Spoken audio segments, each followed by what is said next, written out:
17তম grade থেকে 10ম গ্রেডে উন্নত করা হয়েছে। আর আমরা শিক্ষকরা আমাদের ডিপার্টমেন্টে প্রায় 4.5 লক্ষ সহকারী শিক্ষক, সেখানে আমরা 3 লক্ষের উপরে স্নাতক এবং স্নাতকোত্তর ডিগ্রিধারী। আমরা মাস্টার্স আছি প্রায় 1.5 লক্ষ শিক্ষক, আমরা আরও 1.5 লক্ষের উপরে আছি স্নাতক বিএ পাস যাকে বলা হয়। আমাদের যোগ্যতা চাওয়া হয়েছে স্নাতক 2য় শ্রেণী, যেখানে বিসিএস ক্যাডাররা 3য় শ্রেণী হলেও আবেদন করতে পারে, সেখানে আমরা শিক্ষকরা 2য় শ্রেণী ছাড়া আবেদন করতে পারি না। তারপরও আমাদের মূল্য, আমরা দেশের 3য় শ্রেণীর নাগরিক, আমরা এই 3য় শ্রেণীর নাগরিক হিসেবে অধিকার অভিশাপ থেকে মুক্তি পেতে চাই। আমরা 3য় শ্রেণীর নাগরিক থেকে আপনাদের কিভাবে 1ম শ্রেণীর জাতি উপহার দিব, জাতির মহাকর্তাদের কাছে আমাদের এই প্রশ্ন। আমরা কেন আজকে রাস্তায় নামলাম? এই লজ্জা কি আপনাদের না? এই লজ্জা কি জাতির জনকদের না, যারা এই বৈষম্য নিরসনের ব্রত নিয়েছেন, বৈষম্য নিরসনের ব্রত নিয়ে আসন গ্রহণ করেছেন? আমাদের বৈষম্য আপনাদের চোখে পড়ে না? মায়া লাগে না আমাদের জন্য? 6 টাকা 66 পয়সা টিফিন ভাতা দিয়ে আমরা কি খাই? আপনাদের সন্তানকে 9টা থেকে 4টা পর্যন্ত কিভাবে আমরা পড়াই, কিভাবে শিক্ষা দিই? আজকে মেডিকেল রিপোর্টে দেখেন, গত মেডিকেল রিপোর্ট বের হয়েছে গত 3-4 দিন আগে, মেডিকেল কলেজে আমাদের প্রাথমিক বিদ্যালয়ের 95% শিক্ষার্থী মেডিকেল কলেজে চান্স পেয়েছে, সরকারি মেডিকেল কলেজে।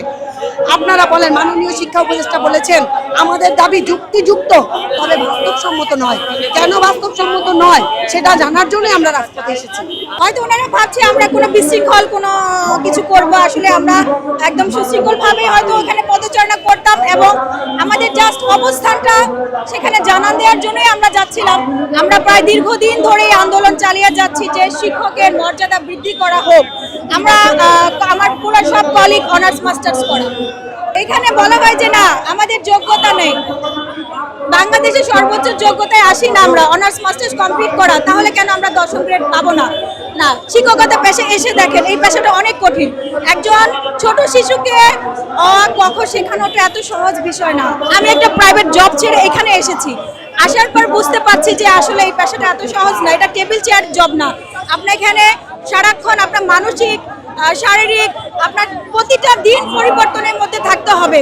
এই যে নতুন নতুন কারিকুলাম আসছে, এটা বাস্তবায়ন কারা করে? আমরা করি না। কিন্তু এই যে সবকিছু পরিবর্তন হচ্ছে, কিন্তু শিক্ষকের জীবনমান পরিবর্তনের কোনো ব্যবস্থা নেওয়া হচ্ছে না। আপনি ফিনল্যান্ডে শিক্ষা ব্যবস্থা আনবেন, কিন্তু শিক্ষককে সম্মান দিবেন সোমালিয়ার মতো, তাহলে কি হলো? তাহলে হলো না। তাকেও সম্মানের সর্বোচ্চ আসনে রাখতে হবে। সর্বোচ্চ মেধাবীদের এই পেশায় আনতে হবে, যেন তারা তাদের এই মেধাটা দিয়ে তাদের শিশুদের গড়ে তুলতে পারে। যদি শিশুরা ভালো শিক্ষায় গড়ে তোলে, তাহলে একটা দেশ ও জাতি উন্নত হবে। আগামী দিনের কর্মসূচি, আমাদের যদি দাবি মানে না হয়, আমরা এই রাজপথে অবস্থান করবো। আমরা এখানে মরবো, তবু আমরা রাজপথ ছাড়বো না। আমাদের সম্মানের সহিত আমরা বাঁচবো। ন্যায্য দাবি সরকার কিভাবে মানছে না আমি সঠিক জানি না, কিন্তু আমার কথা, সরকার যদি এত তারা 16তম গ্রেড থেকে তাদের 13তম থেকে 10ম থেকে 9ম মানে, আমাদের বেলায় সরকারের কেন ইচ্ছে থাকে, সামর্থ্য থাকে না? আমরা এই বৈষম্য মানি না। বৈষম্য নিরসনের সরকার, আমরা কোনো বৈষম্য মানি না। আমরা সকাল থেকে আমাদের একই যোগ্যতায় একই বেতন ভাতায় আমরা 3য় শ্রেণীর কর্মচারী হয়ে রয়েছি। প্রাইমারি স্কুলের শিক্ষকরা অন্যান্য ডিপার্টমেন্টে তারা সমযোগ্যতায়, তারা 2য় শ্রেণীর কর্মচারী। তারা এই বৈষম্যের নিরসনের দাবিতে আমরা 10ম গ্রেড দাবি করেছি। 10ম গ্রেড দাবির প্রেক্ষিতে আমরা আজকে কেন্দ্রীয় শহীদ মিনারে অবস্থান কর্মসূচি করেছিলাম সরকার মহলের কাছে আমাদের মেসেজ পৌঁছানোর জন্য। কিন্তু সরকার মহল আমাদের ডাকে বা আমাদের কোনো সমাবেশের গুরুত্ব না দিয়ে, কোনো মেসেজ না দেওয়ার কারণে আমরা সরাসরি তাদের সঙ্গে দেখা করার জন্য বা তাদের সাথে একটা ইতিবাচক সিদ্ধান্ত পাওয়ার জন্য তার সাথে আমরা তার বাসভবন অভিমুখে যাত্রা করেছিলাম। আর এই পথিমধ্যে পুলিশ আমাদেরকে বাধা দিয়েছে।